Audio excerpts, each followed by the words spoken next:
No, expenditure आता है, और एक्सपेंडिचर। रिसिप्ट एंड पेमेंट में। हाँ, यहाँ पे आता है एक्सपेंडिचर, मतलब जितना हम खर्चा कर रहे हैं ना वो इनकम और एक्सपेंडिचर अकाउंट के इधर आता है, और यहाँ पे आती है इनकम्स। अब देखिए यहाँ पे एक्सपेंडिचर का मतलब है खर्चा, और ये है इनकम्स, है ना। अब ये नॉमिनल रूल है, आपने अगर +1 में पढ़ा होगा, नॉमिनल रूल क्या कहता था, debit all expenses and losses. ये देखिए हम डेबिट कर रहे हैं, सारे एक्सपेंसेस और लॉसेस को इनकम और एक्सपेंडिचर अकाउंट में डेबिट करेंगे, ये हमारा इनकम और एक्सपेंडिचर अकाउंट है ना। तो इनको हम डेबिट कर रहे हैं, एक्सपेंसेस और लॉसेस को। नॉमिनल रूल यही बोलता था, debit all expenses and losses, credit all gains and incomes, और देखिए हम क्रेडिट कर रहे हैं, ठीक है। तो इसका मतलब इसका नेचर क्या हुआ, नॉमिनल, नॉमिनल नेचर का हुआ इनकम और एक्सपेंडिचर अकाउंट। और रिसीट और पेमेंट अकाउंट तो मैं बता ही चुकी हूँ कि ये रियल नेचर का है, क्योंकि ये एसेट से डील करता है, कैश और बैंक ट्रांजेक्शन से डील करता है, ठीक है। चलिए दूसरा लिखिए, नेचर ऑफ आइटम्स, कि हम इसके अंदर जो हम आइटम्स डालते हैं वो किस नेचर के डालते हैं। सबसे पहले रिसीट में लिखते हैं, रिसीट और पेमेंट अकाउंट में बताइए कौन से नेचर के आइटम्स आते हैं, अभी मैंने लिखवाया था। हाँ जी, बताइए, एनी वन ऑफ यू, कौन सी नेचर के आइटम्स आते हैं रिसीट और पेमेंट अकाउंट में आते हैं। तो रिसीट और पेमेंट अकाउंट में कौन सी नेचर के आइटम आते हैं, कैपिटल एंड रेवेन्यू, बोथ, दोनों आते हैं। तो हम लिखेंगे कैपिटल एंड रेवेन्यू बोथ। चलिए, अब अगर हम इनकम और एक्सपेंडिचर की बात करें ना, तो इसमें सिर्फ रेवेन्यू आते हैं, कैपिटल नहीं आते बेटे, रेवेन्यू नेचर ओनली। इसका मतलब मैंने अभी आपको बताया था कि बेटा जब आपको क्वेश्चन आएगा ना 6 मार्कर, तो आपको रिसीट और पेमेंट अकाउंट हमेशा क्वेश्चन में दे रखा होगा। आपने क्या करना है, रिसीट और पेमेंट अकाउंट से इनकम और एक्सपेंडिचर की तरफ जाना है, ऐसे जाना है, ठीक है। तो इसका मतलब कि अगर रिसीट और पेमेंट अकाउंट में दोनों तरीके के आइटम हुए, आप कैपिटल भी हुआ रेवेन्यू भी हुआ, लेकिन भाई इनकम और एक्सपेंडिचर अकाउंट तो सिर्फ रेवेन्यू नेचर आइटम से डील करता है, तो इसका मतलब कैपिटल नेचर के आइटम आप छोड़ देंगे, इनको आप छोड़ देंगे, आप सिर्फ इनको अवॉइड करेंगे, आप सिर्फ रेवेन्यू नेचर के आइटम उठाकर और इनकम और एक्सपेंडिचर अकाउंट में पोस्ट कर देंगे। बताइए कोई डाउट है, हाँ जी, है कोई डाउट, बोलिए, बोलिए बेटा, बच्चे कोई डाउट है दोनों में। मैंने जो अभी पॉइंट बताया कि रिसीट और payment no account ma'am. Capital और रेवेन्यू दोनों को डील करता है, लेकिन इनकम और एक्सपेंडिचर अकाउंट सिर्फ रेवेन्यू को डील करता है। इसका मतलब कि जब हम रिसीट और पेमेंट अकाउंट से इनकम और एक्सपेंडिचर अकाउंट बनाना शुरू करेंगे, हम कैपिटल आइटम्स को अवॉइड करेंगे, हम नहीं लेंगे बेटा कहीं भी, सिर्फ रेवेन्यू नेचर के जो आइटम होंगे उठा के ऑपोजिट साइड में डाल देंगे, ठीक है बेटा। चलिए अब हम करते हैं पीरियड।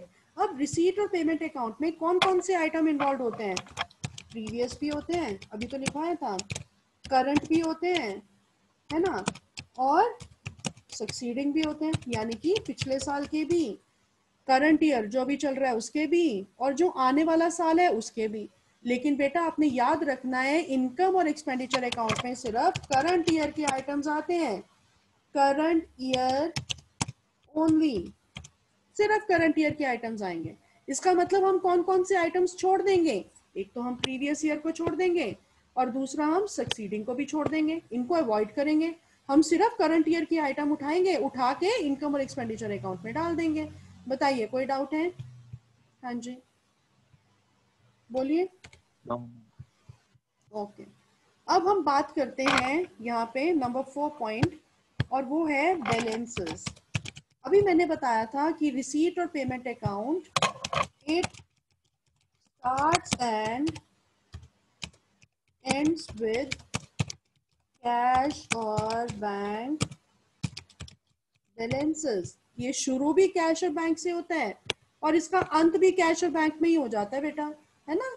लेकिन एक बात याद रखनी है कि जब हम इनकम और एक्सपेंडिचर अकाउंट बनाएंगे, तो ऐसा कोई भी बैलेंस जो है बीच में नहीं आता, याद रखना है।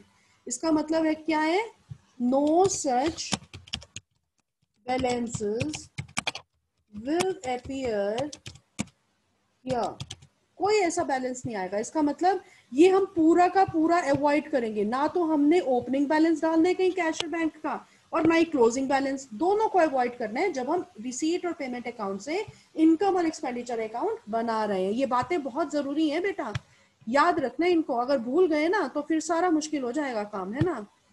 चलिए अब हम करते हैं सरप्लस और डेफिसिट। ये हमारा 5th पॉइंट है ना, this is our 5th point. अब देखिए, this account ends with either surplus और डेफिसिट। ये अकाउंट या तो खत्म होगा सरप्लस पे या खत्म होगा डेफिसिट पे।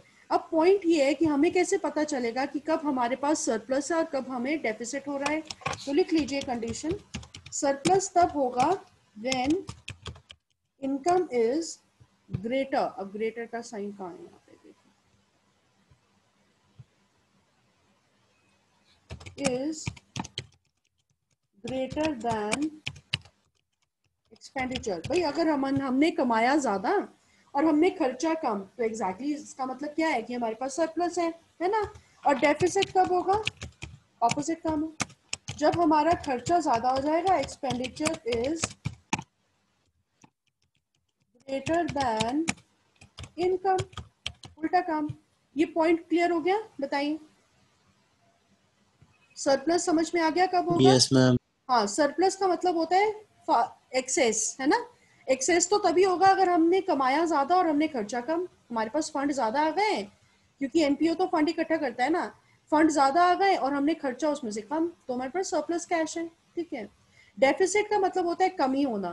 कमी कब होगी, जब हमने खर्च इतना ज्यादा दिया और पीछे से फंड तो हमें इतना आया ही नहीं, है ना। तो हमेशा याद रखिएगा। और इस केस में यहाँ पे लिखिए प्लीज, सरप्लस और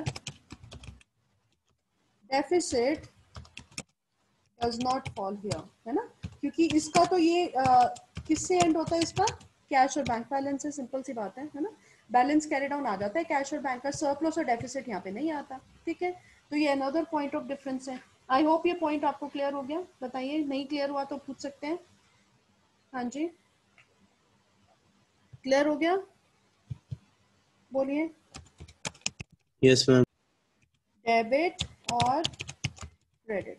चलिए अब बताइए, इनकम और एक्सपेंडिचर अकाउंट में डेबिट में क्या आता है, एक्सपेंडिचर्स आर डेबिटेड, इसमें हम करते हैं debit, and incomes are credited. ये अनदर पॉइंट ऑफ डिफरेंस है ना भाई। और अगर हम रिसीट और पेमेंट की बात करें तो यहाँ पे डेबिट में क्या आता है, receipts are are debited and payments are credited. ये तो मैं करा चुकी हूँ आपको फॉर्मेट में, है ना भाई, उल्टा हो जाता है काम रिसीट और पेमेंट अकाउंट में। इस पॉइंट पे कोई डाउट है, बताइए। हाँ जी, बोलिए बेटा। कोई पॉइंट पे, इस 6th पॉइंट पे कोई डाउट है, दोनों में से किसी को। No, ma'am. Okay, depreciation. Depreciation की नेचर जानते हैं आप।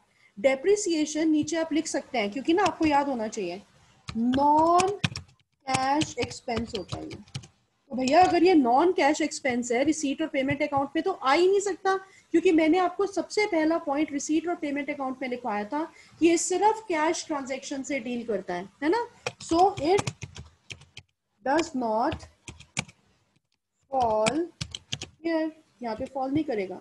लेकिन इनकम और एक्सपेंडिचर अकाउंट है, ये कैश ट्रांजैक्शन से तो डील करता ही करता है, क्रेडिट से भी कर लेता है, आउटस्टैंडिंग से भी कर लेता है। सो इट फॉल्स हियर, ये फॉल कर जाएगा यहाँ पे। क्लियर हो गया, बताइए, क्योंकि ये नॉन कैश ट्रांजैक्शंस को भी डील करता है, इनकम और एक्सपेंडिचर अकाउंट। तो डेप्रिसिएशन हमारा नॉन कैश एक्सपेंस है, इसका मतलब ये इनकम और एक्सपेंडिचर अकाउंट में तो आ सकता है, लेकिन रिसीट और पेमेंट अकाउंट में कहीं नहीं आ सकता, क्योंकि रिसीट एंड पेमेंट अकाउंट सिर्फ कैश या बैंक ट्रांजेक्शन से डील करता है। बताइए कोई डाउट है इस पूरे टेबल में। तो आप मुझे पूछ सकते हैं कोई भी ऐसा पॉइंट या कोई भी ऐसा वर्ड जो आपको क्लियर नहीं हो रहा, यू कैन आस्क।